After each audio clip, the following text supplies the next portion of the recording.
What is behind the success of top performing real estate agents and mortgage lenders? What tactics, strategies, and lessons learned have they used to break through and achieve elite status? Top performing real estate and mortgage specialists from across the country answer these questions and so much more right here on Real Talk with Homes for Heroes. So grab your pen and paper because we are about to get real.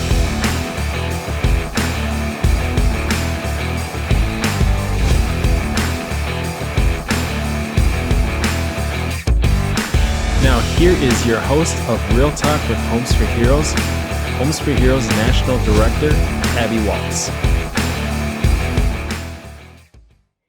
Hey there, and welcome to episode 70 of Real Talk with Homes for Heroes. Before we go ahead and jump into today's show, I want to first take a moment to say Happy Veterans Day to all of our veterans out there.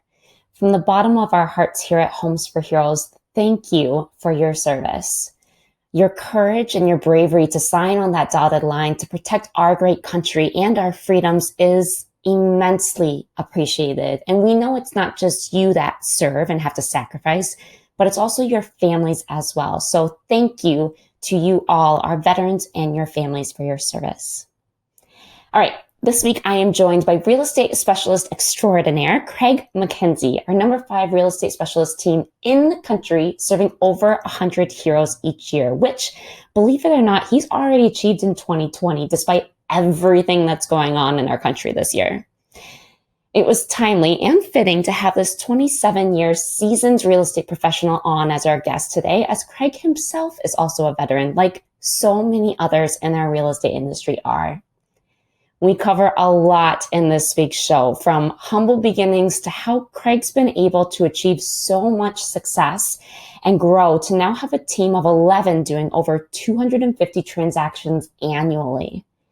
Craig's secret sauce to success comes down to 4 main ingredients: a little bit of knowledge hunger to always be learning and investing in the growth of yourself and the growth of those around you.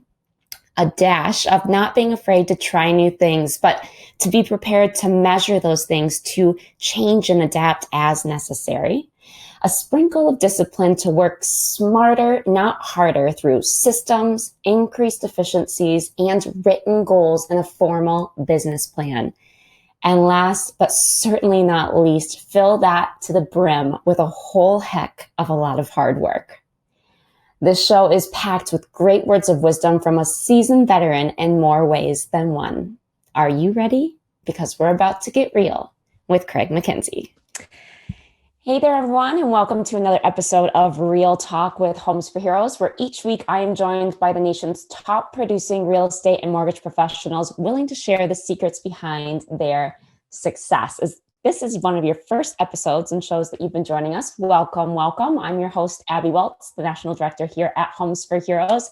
As you can see, I am joined by my lovely guest already, depending on what side of the screen he's on for you guys. We've got Craig McKenzie out of Oak Harbor, Washington, who's our number 5 real estate specialist team in the nation. He's serving literally hundreds of heroes every single year. Craig just does an outstanding job for us, so I'm super excited to have him a part of the show. Before we go ahead and jump into questions and everything, I just want to, for those of you joining us on Zoom and our live virtual audience, I'd love to welcome you to the conversation.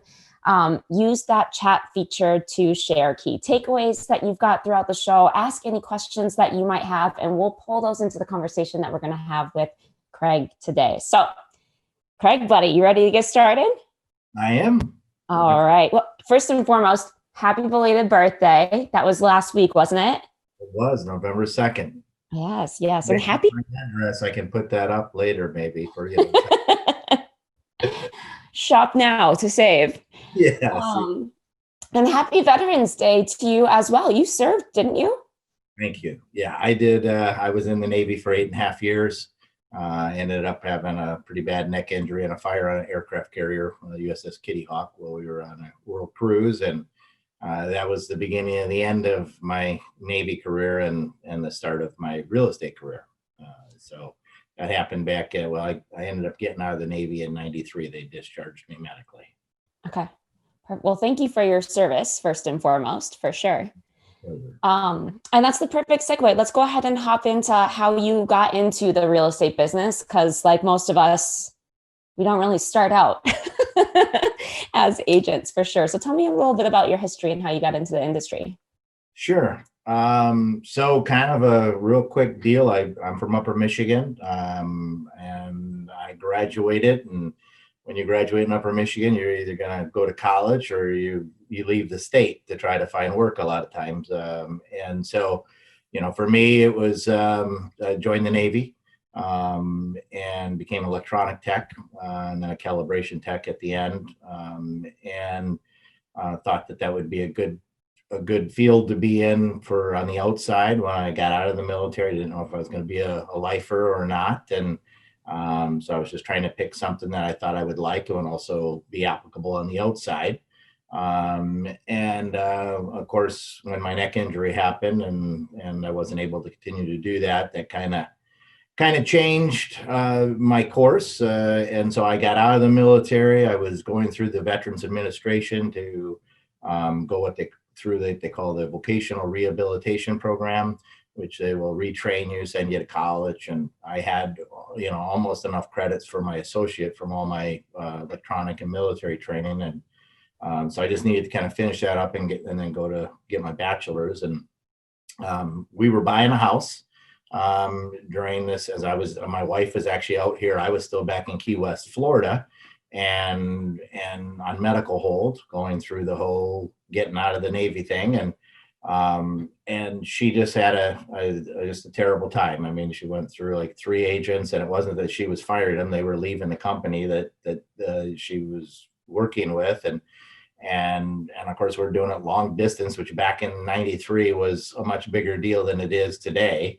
We didn't have Zoom, and we didn't have video, and we didn't have any of that stuff. And so it was pretty tough. And, but I came out here and I went to one of the colleges that they were going to send me to get retrained. And within about 5 minutes of being up there, I got my sunglasses ripped off, and I had to drive about an hour and a half to get there.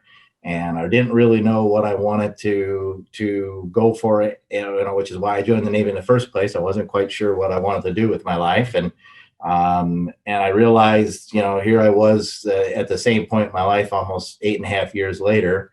And I just wasn't loving that place. I mean, we were buying our house and we were having, like I said, really not a fun time. And my brother was in real estate. So was my sister. We all grew up in the restaurant business, a family owned business. And so we kind of got, used to being, working and shifting gears and taking care of people. And if you took care of them, they'd take care of you, and they would tell their friends and family, and they would come back and they would leave you a tip and, all the good stuff for customer service and working hard. And so my brother and sister were doing really well. And I thought, well, if they could do this, and I was watching how this transaction was going, and I thought, man, if these people can, local here where I was at when we were trying to do this, I thought if they can do this and make a living, we should be able to do this too. And I think I can make a killing. And so, we were buying the house just on my wife's income because I hadn't even got my VA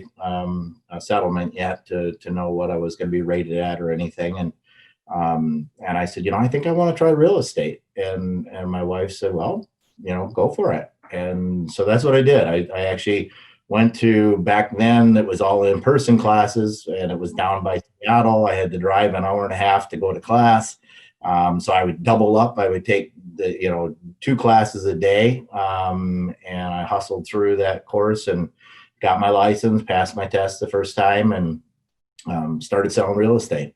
And so then I just kind of fell into a couple other programs, USAA and Navy Fed, back when they had those programs. And I think Navy Fed still does, but I think USAA stopped theirs. But I went to a company that they had the program. They were the designated real estate company for it. But nobody in the company wanted to do it, because by the time they paid the referral fee to USAA and then the referral fee to the corporate relocation, you were working for like 55 cents on a dollar, and they didn't want to do that. And so I thought, well, 55% of something's better than 100% of nothing. And it was like, these were my people, I mean, it was all military. I'm in a military community. There's a Naval Air Station, NAS Whidbey Island here. And so I thought, well, I mean, I'll go do it. So I went back to Seattle, and took the training for that. And I started doing the program. And of course, the first year I sold 65 homes. And then the next year I sold about the same. And of course, everybody in my office all of a sudden wanted to be part of the program.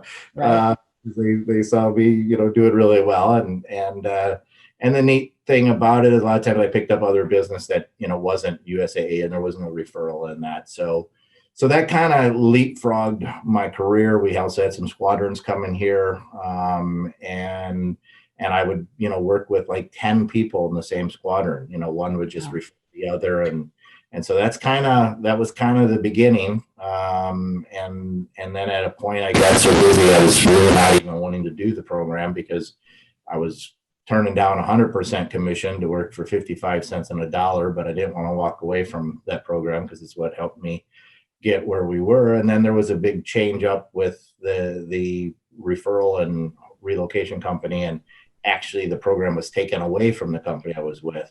So it's my problem. And then I just went to doing what I had been doing, which was working really hard and doing the right thing and keeping my interests, clients' interests in front of my own, and, not getting tied to the outcome, and just started building it up to, here we are 27 years later, which is amazing to me that it's been that long. It seems like it was 5, maybe 10.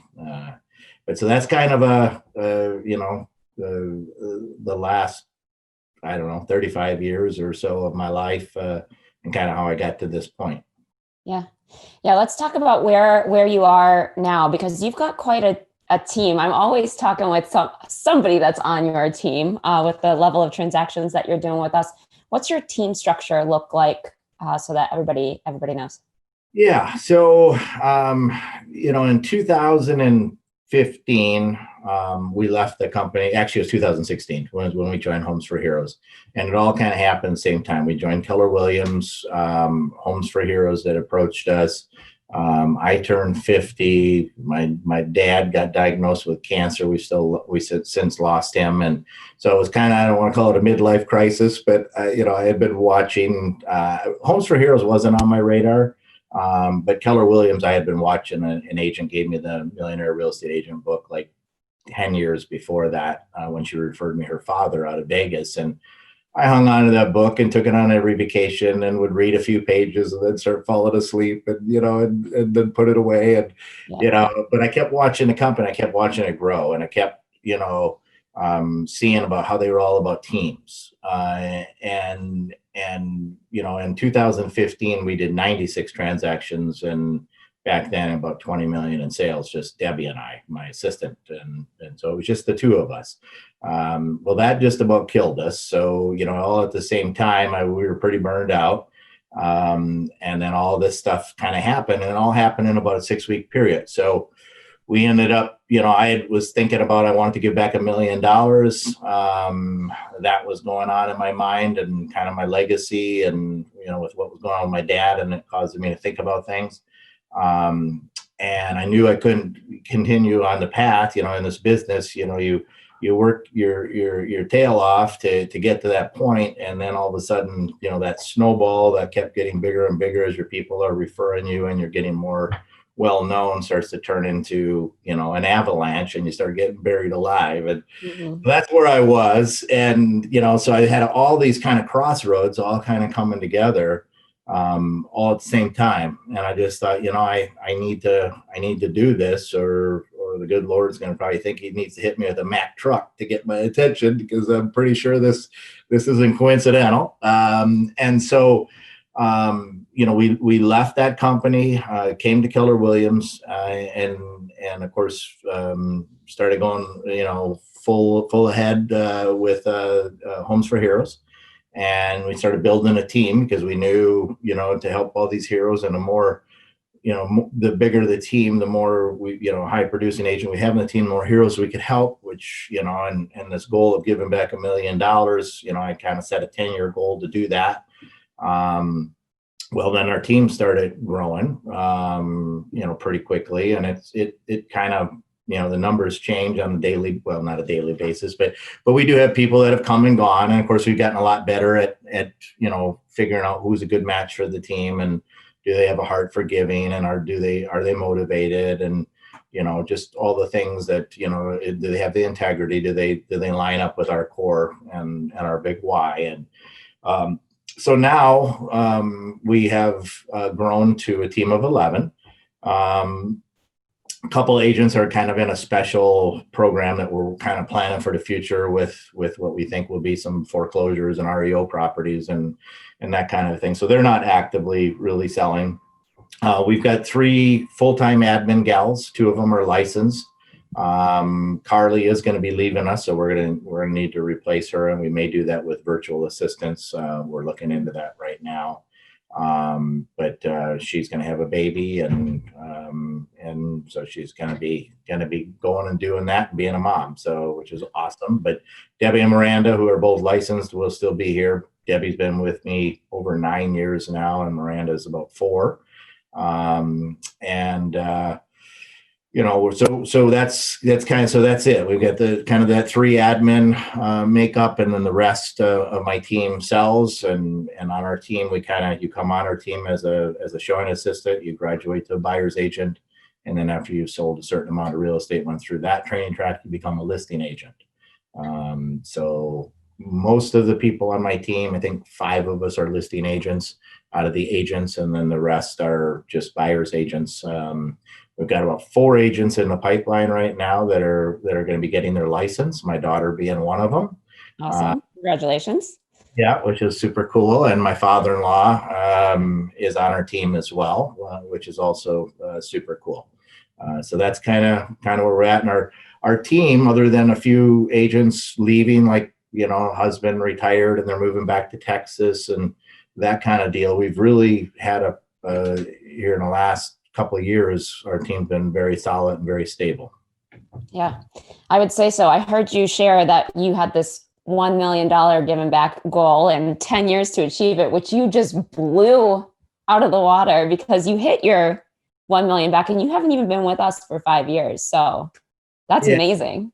Yeah. Matter of fact, I think we hit that in just under 4. And a lot of that was because of my team. Our amazing staff, our gals are top notch. I think pound for pound, they're the best in the business, and we're really blessed to have them. And then my team members, we've got just some of the amazing people on our team that have the same core beliefs and want to give back to our heroes in our community.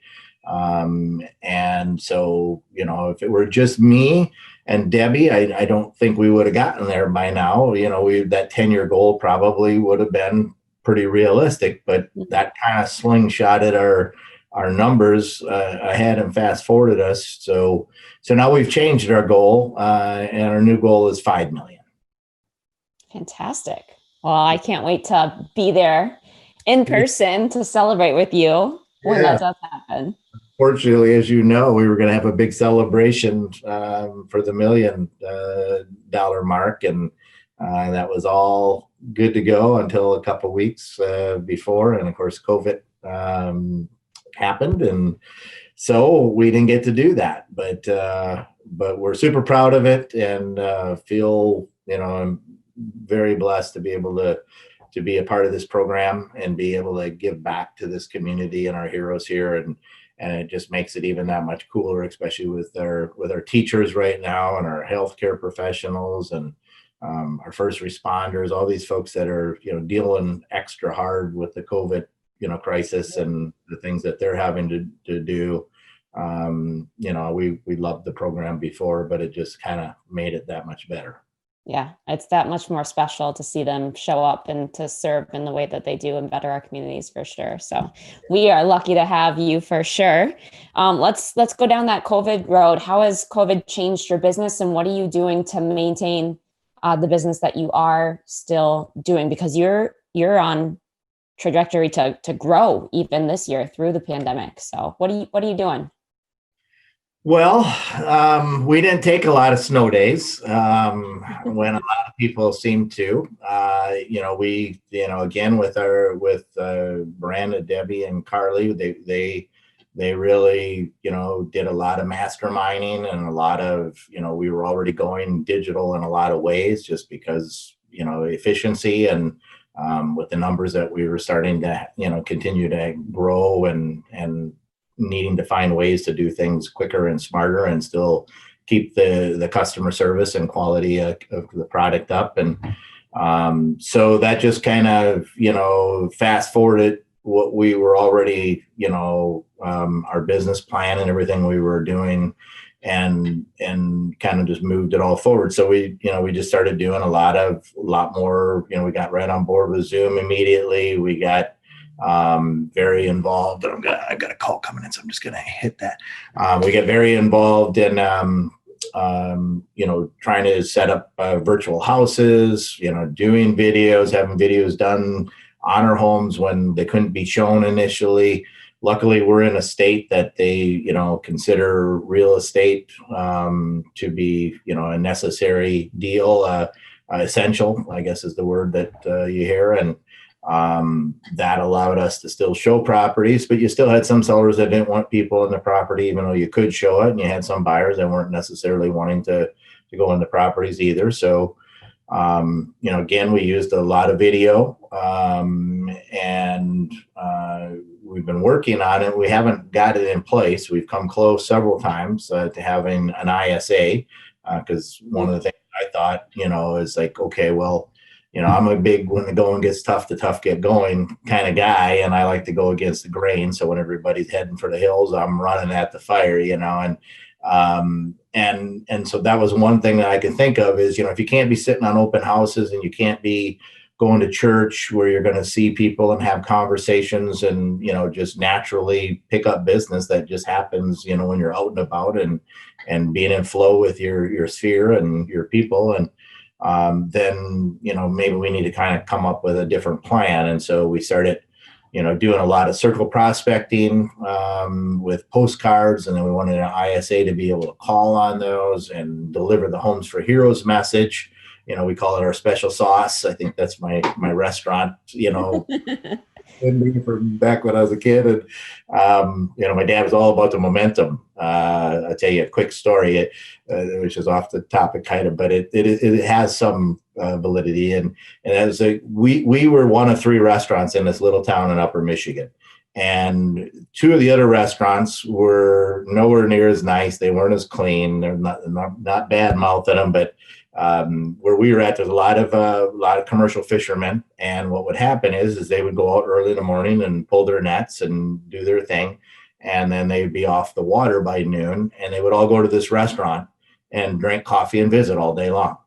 So for all the people from downstate that would come up to the UP where we grew up and had this restaurant, they would come driving into town, and my dad would watch them drive into our circular driveway and kind of slow down and look. And then he'd watch them drive out and go down and pull into that restaurant where all those cars were, because that looked like the happening restaurant. And he called it the momentum, but he said, we just need to get a couple of people to stop. And then once we get the momentum, then from that point on, then it's no problem. And, and we've got a better product than that. So it bothered my father enough that he actually went out and bought cars. Oh, I apologize. I tried unplugging my phone and I lost the cord behind my desk. So I decided not to. It's all right.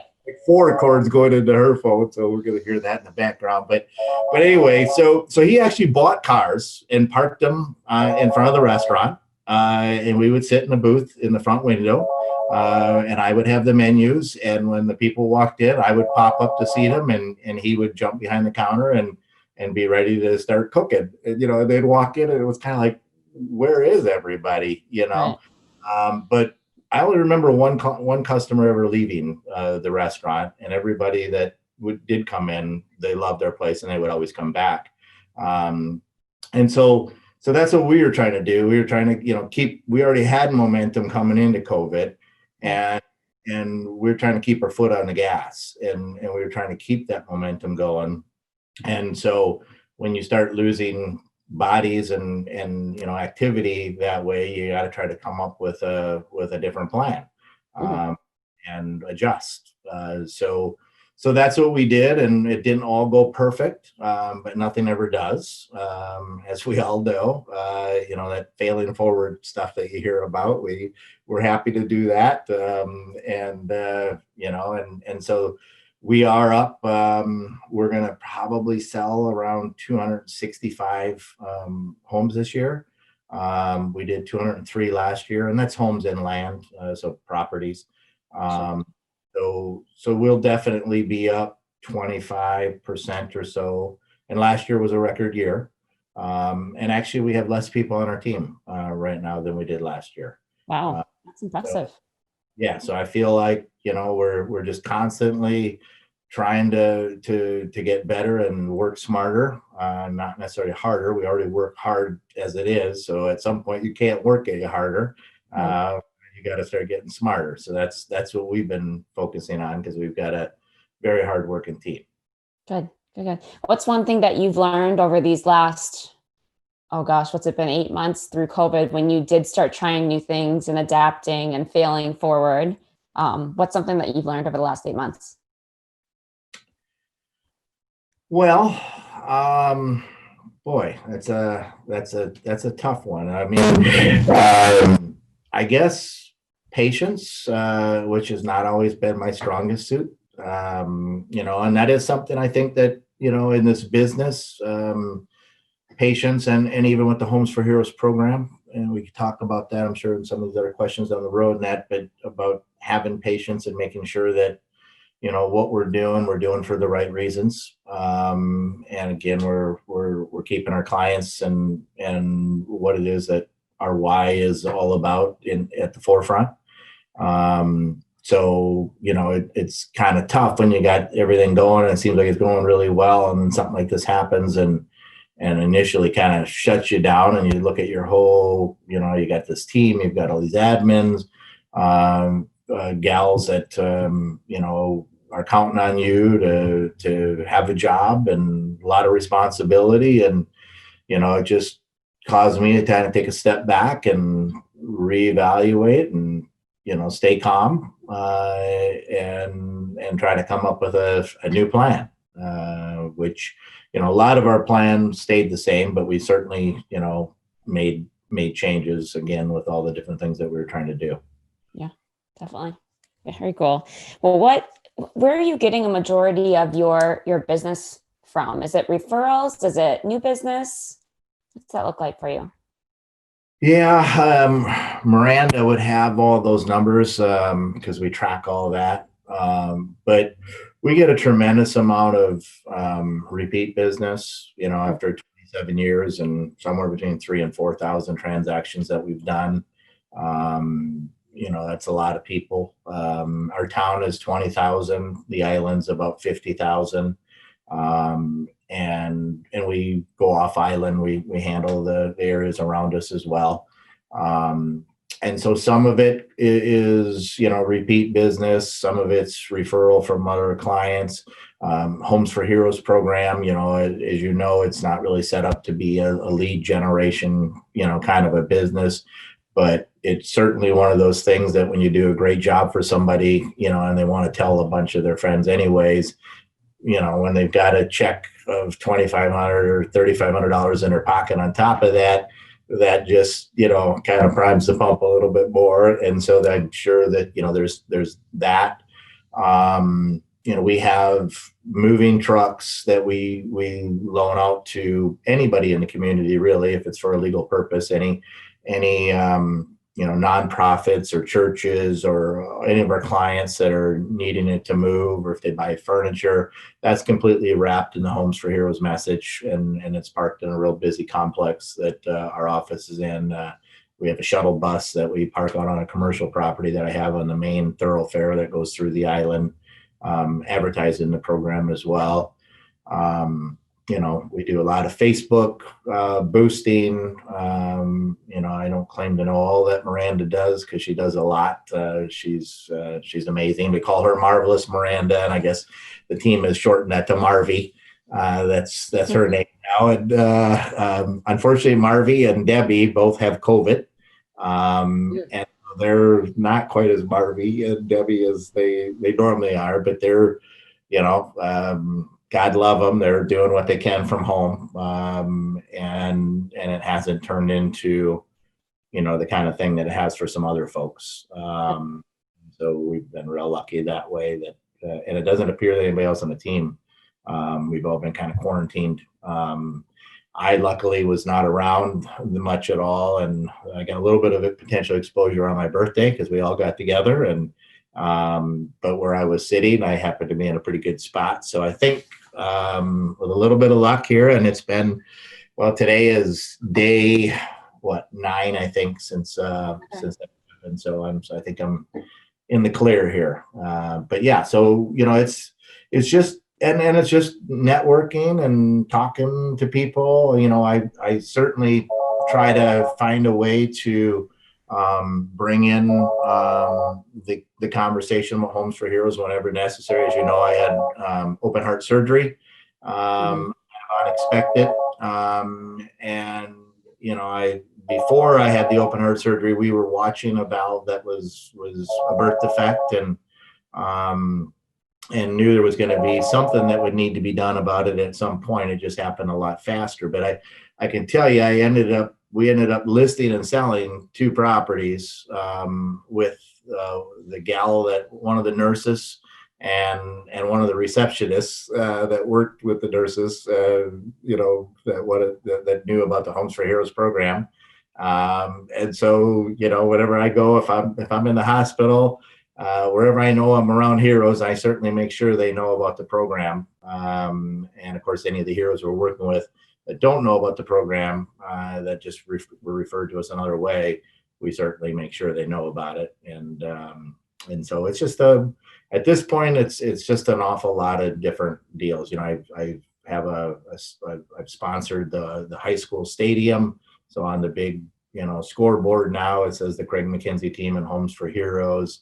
So we've just, we're in the gym at the high school. And so just lots of different ways, and articles in a newspaper, and, a lot of good people out there organically talking about the program, and helping us out as well. Yeah. So you just listed off like a boatload of things that you're doing to market and advertise, from the moving truck to, oh gosh, did you say you had like a shuttle bus parked somewhere? Yeah, 15 passenger shuttle bus that we use for, we'll take we've taken a bus load of chiefs of the Navy to hockey games in the bus.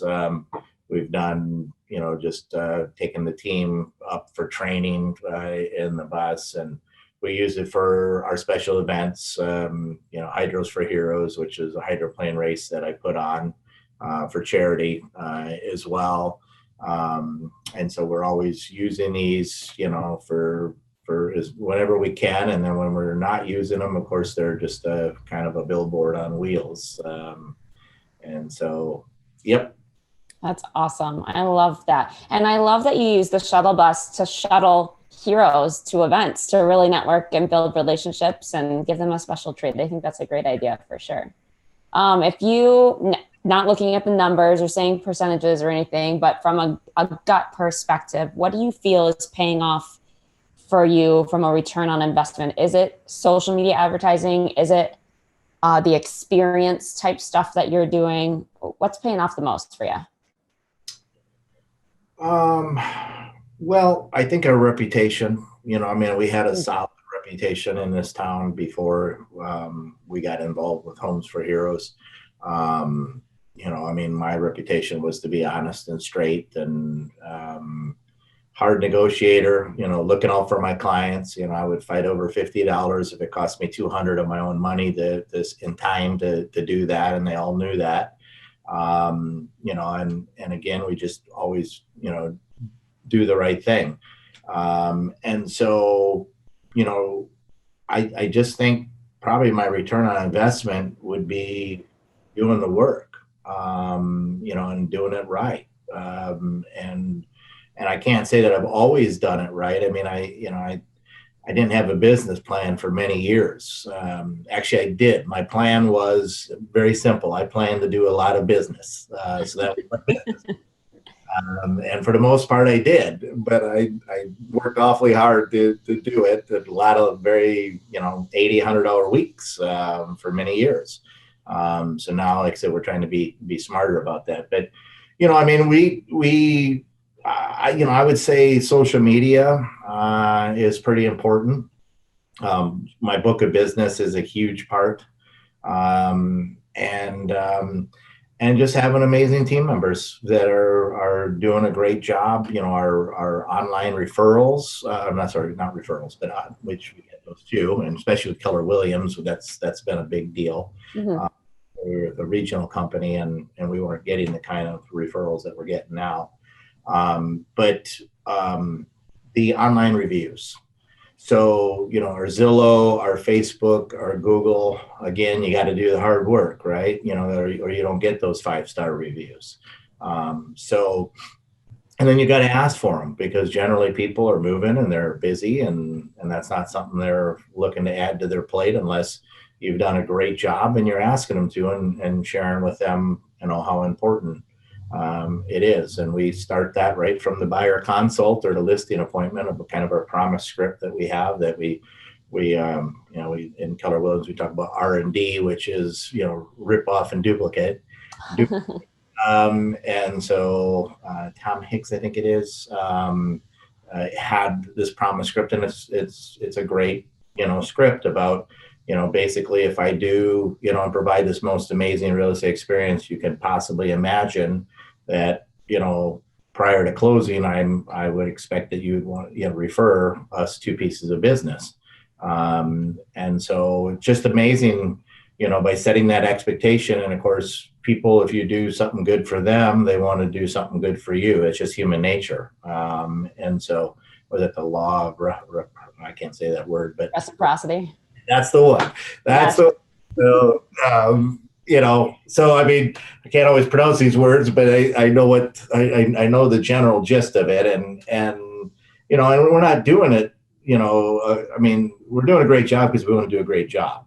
But we kind of joke about with our sellers and our buyers that we kind of deputize our clients to be part of our team. And as part of that would be that, we're going to help you after closing, through closing, along the way. And we're hopeful that you would want to do the same thing if you're happy with everything that we did for you.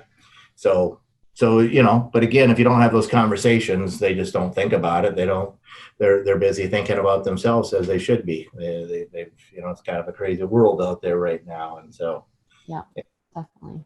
Are you, from a review perspective, because I know that can be a struggle for a lot of people to actually get reviews, are you talking about it throughout the entire journey and process that your clients have with you, or is it just right at closing? No, like I said, we start as part of our buyer consult. So when we meet buyers for the first time, it's addressed, and we're kind of greasing the skids all along the way.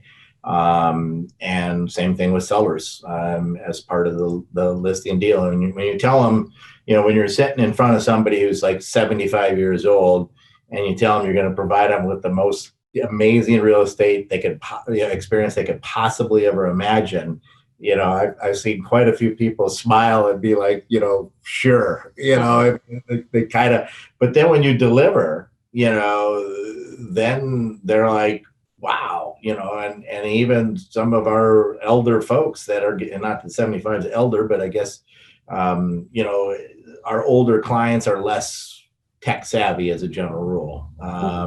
And so, that's the other thing is we send them a link, and we try to make it as absolutely easy as possible to do those reviews for us. So we've got quite a bit of them, but it is extra work, to get those. Yeah, definitely. So what do you feel sets you above? What helps you get that edge and deliver on that extraordinary experience that they've never had before? What are a couple of things that you're doing? Well, I think, well, I know it's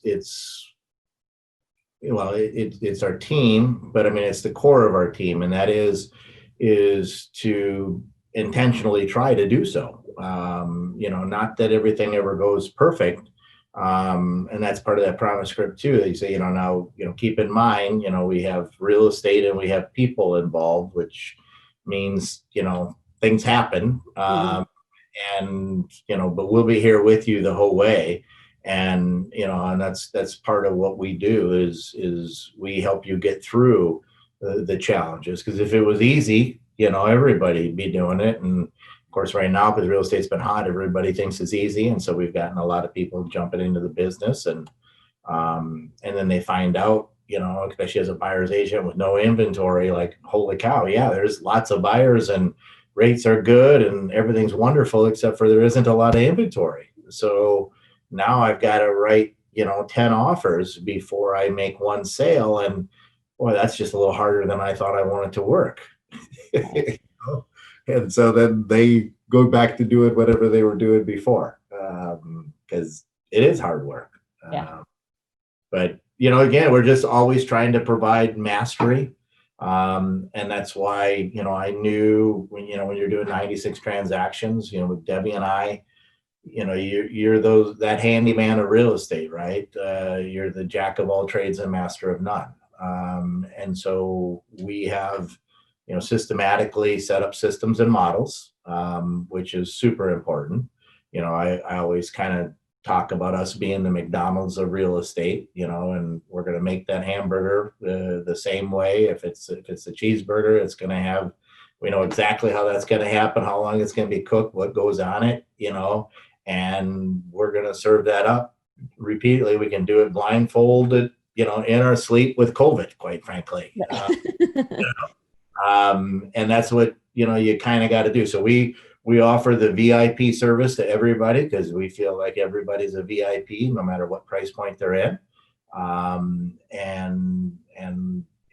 We know that, that's just the way it should be anyways, but also for the people that, think, oh, well, this is only $100,000 sale. Well, sometimes $100,000 sales know people who want to buy $2 million properties, and vice versa. So we're always obviously trying to increase our price point, because that also makes us work in a little bit smarter and without having to work harder. But that's not our main focus. We love seeing it, and a lot of it's just properties going up in value. So that's helping lead that charge, just organically. Yeah, definitely. Yeah, you talk systems, which I think systems can absolutely be a game changer in any industry, right? But when you're a business owner, being able to implement systems to really streamline your efficiencies so that you are working smarter, not harder, can completely take your career to that next level. So what systems do you have in place? Is it something that you've built personally because you've been in the business long enough, or have you been able to grab somebody else's, like a third party system, and put that in place for you guys? Yeah, it's a great question.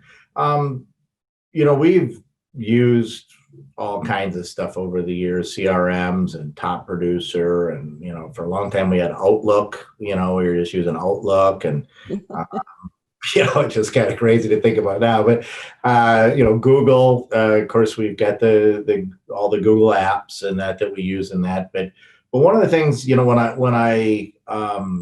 I came to Keller Williams, Ben Kinney, who's, very well known in the real estate world, especially Keller Williams, his office and recruited me to help open up this office. He was developing a program called Brivity.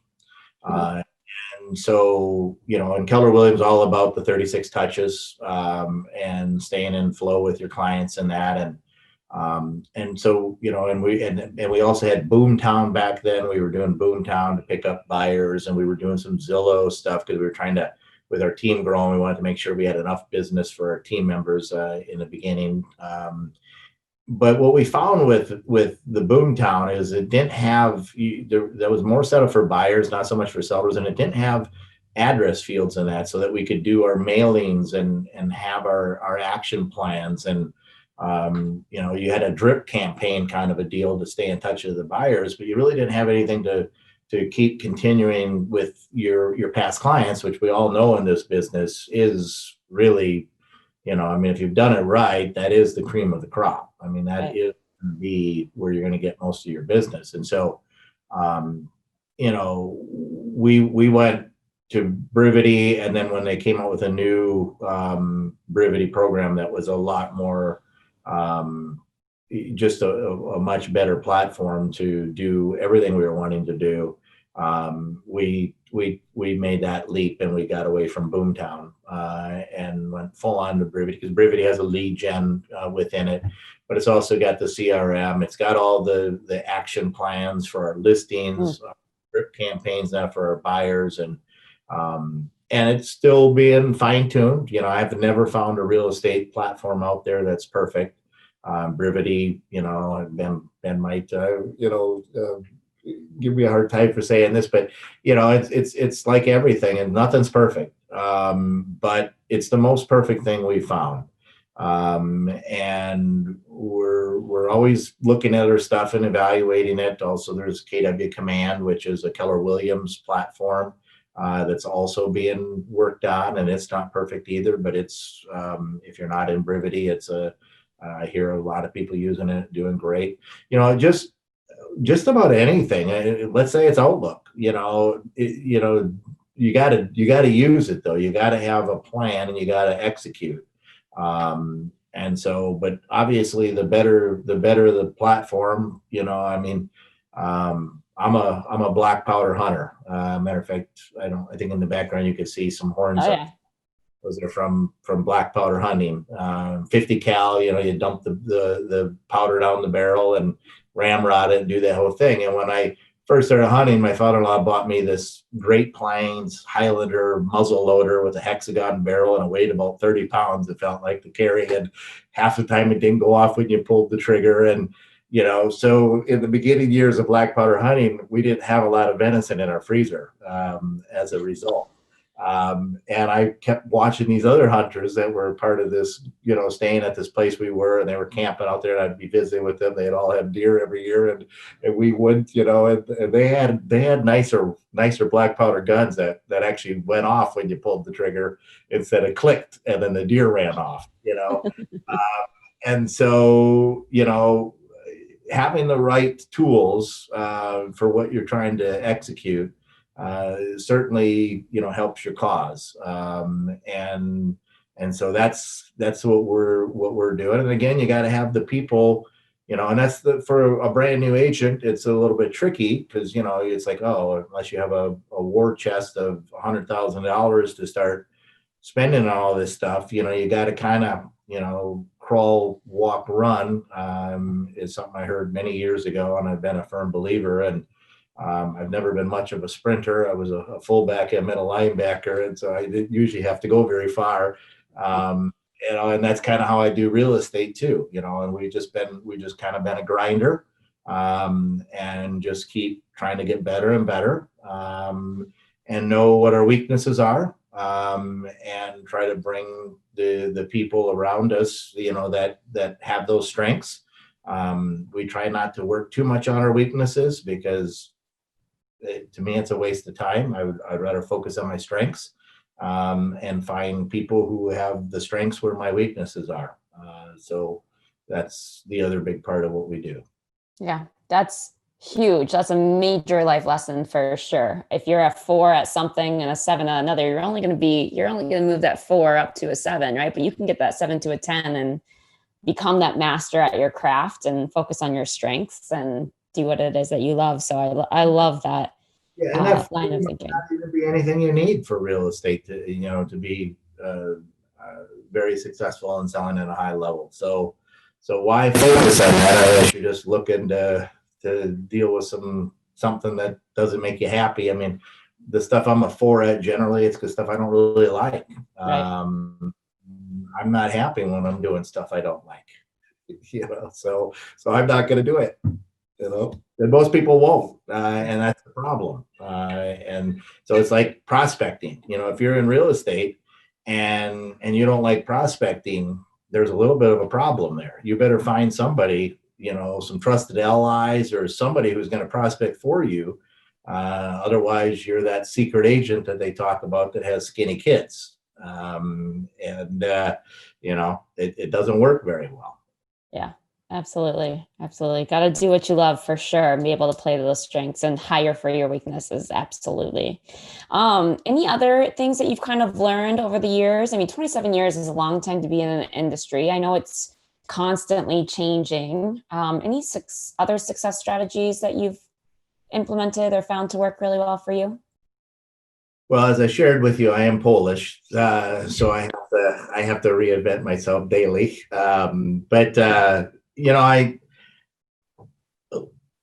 we're just always looking. In the Millionaire Real Estate Agent book, there's a page, and I don't remember what page it's on, but it talks about building a strong foundation, and it's got kind of like this triangle, and it shows it. If you build your foundation on this pivot point, and which means you're building your whole business on creativity, you're on a really shaky foundation. Chance of it falling over and tumbling down and crashing is huge. So that's where those systems and models come in, and business planning and setting our goals and accountability, and that we're putting in place. We're trying to build that solid foundation, and then we can add some creativity, and we kind of do that red light, green light, where we spend something, we decide to try something, we spend some money on it, and then we hold that money accountable and decide whether or not do we want to keep spending that money on it, or do we want to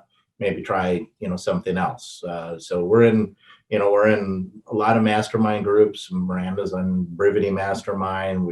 I'm on Lab Code Agents. I'm constantly reading and looking at what other people that are successful at a high level, what they're doing. Because I certainly don't know it all. There's people doing way more business than us. Obviously, there's at least 4 Homes for Heroes agents and teams out there, and then there's other realtors that are, in Keller Williams and a lot of other companies that are even doing, make us look like, probably elementary real estate agents in some of the business that they're doing. And so, I think you got to have a willingness to learn, and never feel like you've got it all figured out, because you don't. And just when you think you do, the industry changes anyways. So then you've got to, go down a different road. But we're trying not to go down, multiple rabbit holes at the same time. We're trying to stay focused. And I've been using the word try a lot, and I tell my team to stop using that word, and I catch myself doing it as well, because we don't want to try, we just want to do it. We want to be focused, laser focused, and because there's an awful lot of distractions. There's this whole last year with COVID, the election. I mean, we can go on and on, but all the different things that you can get on Facebook and spend 3 or 4 or 5 hours a day. And it's probably not positive stuff that's going to generate business for you, if you're posting, and if you're just stalking. It's still, I spend enough time to look at stuff, to be aware of what's going on, and then I go back to doing what I know works. Right. Yeah. Always be learning for sure. Right. Be adaptable. But I love that you actually, because I find many people in our professions don't actually treat it like a business, right? You got to be able to measure and track stuff to figure out if it's actually working for you. And the fact that you try, air quotes, yet do, right? And you measure it and you're not afraid to adjust. In the beginning, I think that's a big deal for sure. Yeah. Yeah. And now I'm, it's like right now I'm buying a duplex and refinancing one of my rentals. I can crank out my CPA can crank out my profit and loss, and they just print it, so So I can generate a profit and loss statement on a daily basis. And I've got it all set up is kind of so I know what my percentages are. Again, in the Millionaire Real Estate Agent book, it details all of those, so you kind of know. So if you're getting, going down one of those rabbit holes and whatever it is, and all of a sudden something's way out of whack, because again, it doesn't make sense to, unless you're just doing this completely as a gift to, humanity, that you want to be profitable. And when you're doing, for us, it seems like maybe not quite half, but a good portion of our business is heroes. We're giving back, and when you give back 30 cents on the dollar, you need to be paying attention to your numbers to make sure that you can still, pay your people and your bills, and hopefully there's something left over, at the end of the year for you. So that was another process, and none of this stuff are you going to do all at one time. You got to pick something, and it might just be getting your business plan done, setting your goals, and then do a business plan, and just focus 100% on that. And then it might be then starting to get all your stuff set up and categorized and into QuickBooks or whatever you're using to track it.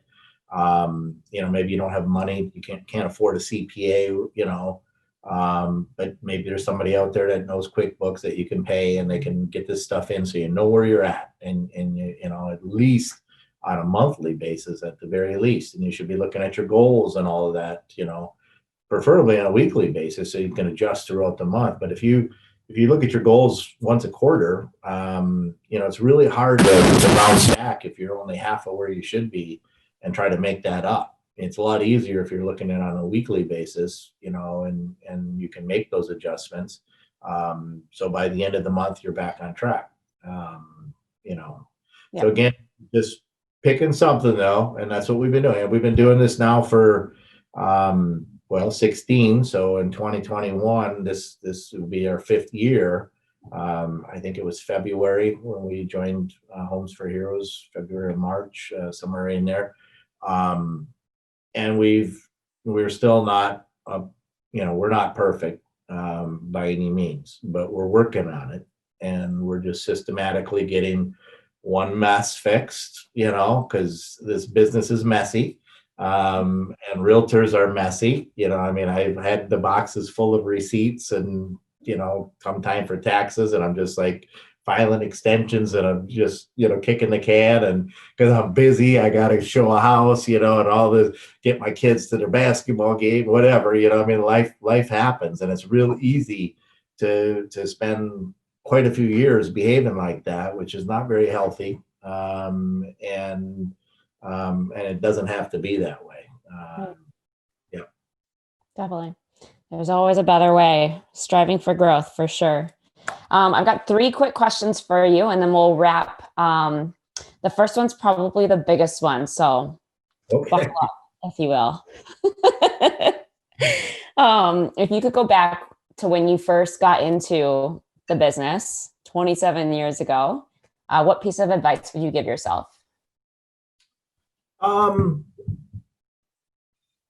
Well, probably to work smarter. When I went to work where I went to work, I had a great gal who was the manager of the company.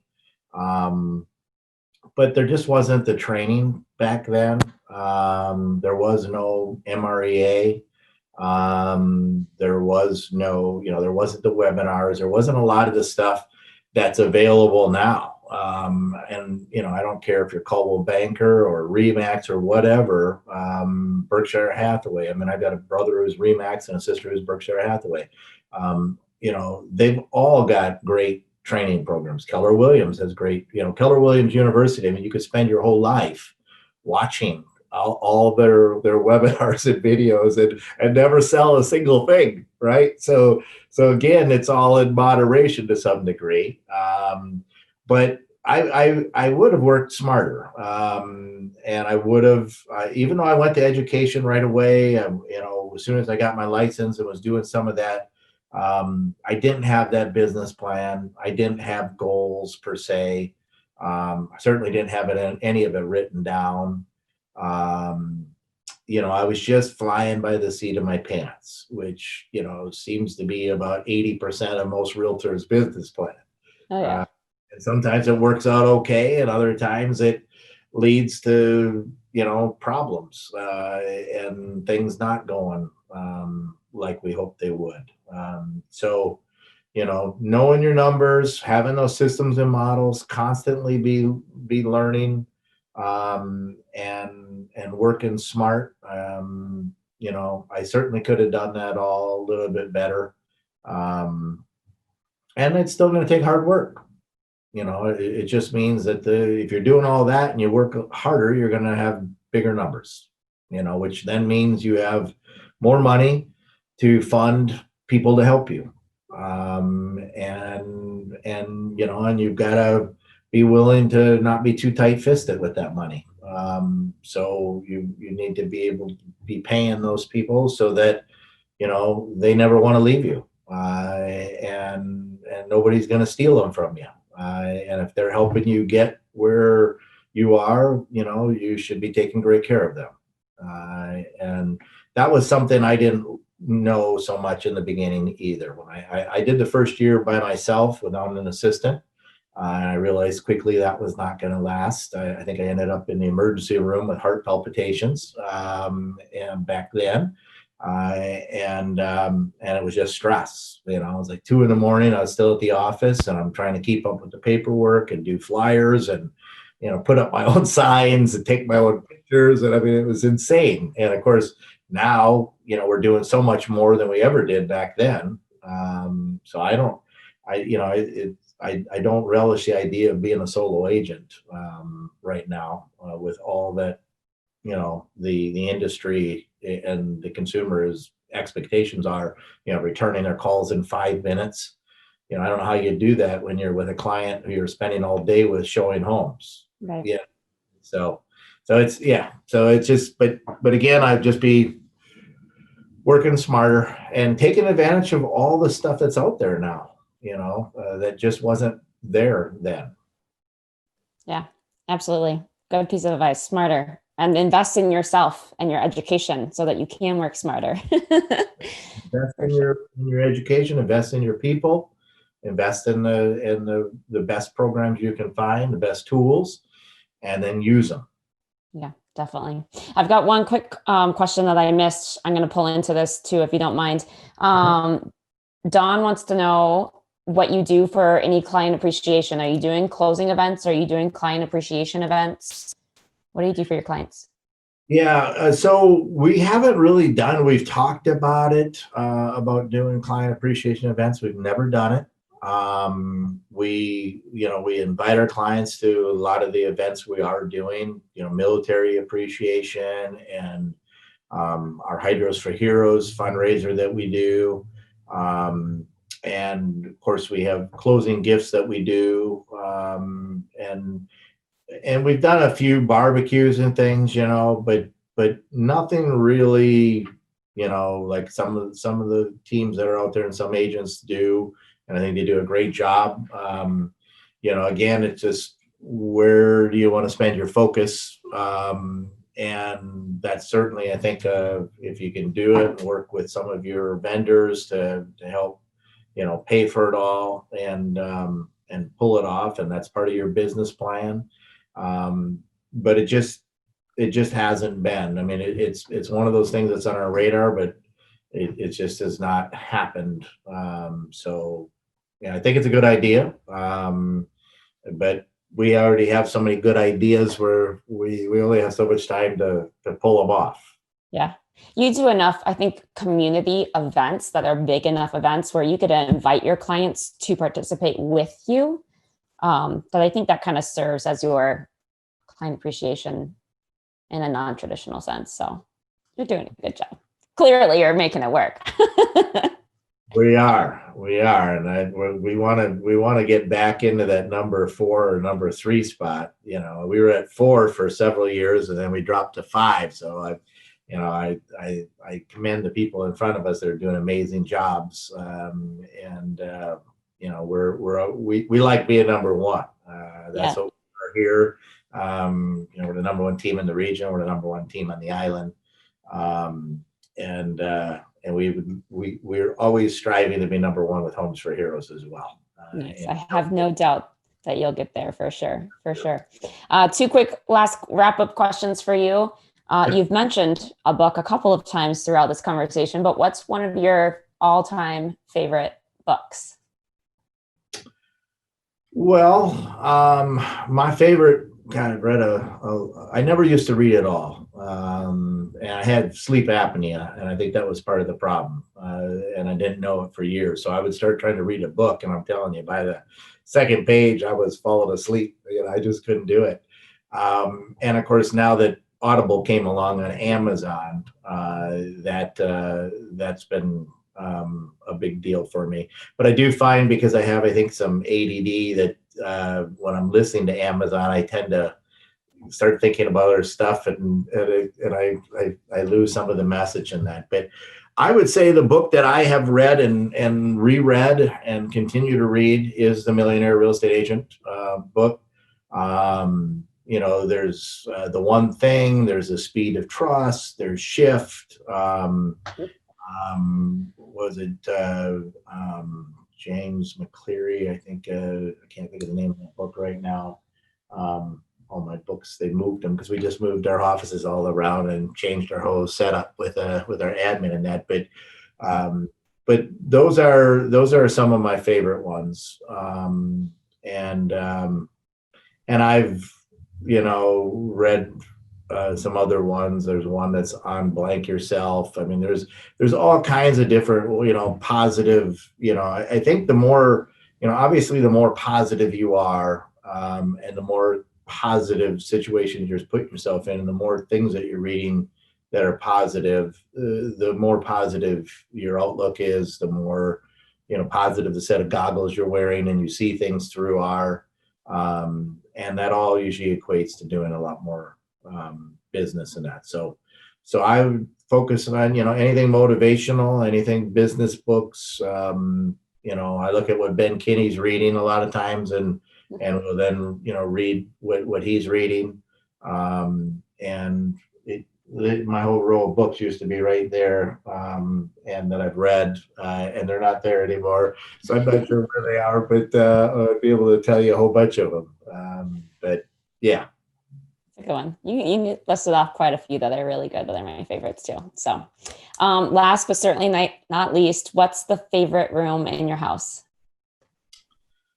It would be my living room. That's where the family spends most of their time. And I guess the kitchen would be right there too. I like to cook. And it all kind of, there's the kitchen that overlooks the little dining area in the living room, and it's all open. And it all looks out at the water. We are on about a 95-foot cliff that's straight down to the ocean. So we look out the west side of Whidbey Island and get to look at the Olympic Mountain Range and the San Juan Islands and the Lights of Victoria. And so pretty special spot for us that I built about 20 years ago. And we love it. Oh, well, it sounds beautiful, and a great place to make family memories for sure. For sure. Well, Craig, I have taken up over an hour of your time, so I just want to say thank you so much for being on the show. It was such a delight to see you. I hope Marvy and Debbie both are okay and come out of this healthy and are fine. But I appreciate your time and your wisdom and just your willingness to share it. It means the world to us. So thank you so much for being on. You're very welcome. It's my pleasure, and hopefully I didn't screw everybody up in the process with what I had to say. But great program, love the program. It's been great working with you, Abby, and everybody at Homes for Heroes. Obviously, Ruth has done something here pretty incredible, and we're thrilled to be a part of it. Yeah, well, we're thrilled to have you a part of it. So thank you so much. And to everybody else, thank you so much for your time. We will see you next week on another episode of Real Talk with Homes for Heroes. Take care, you guys.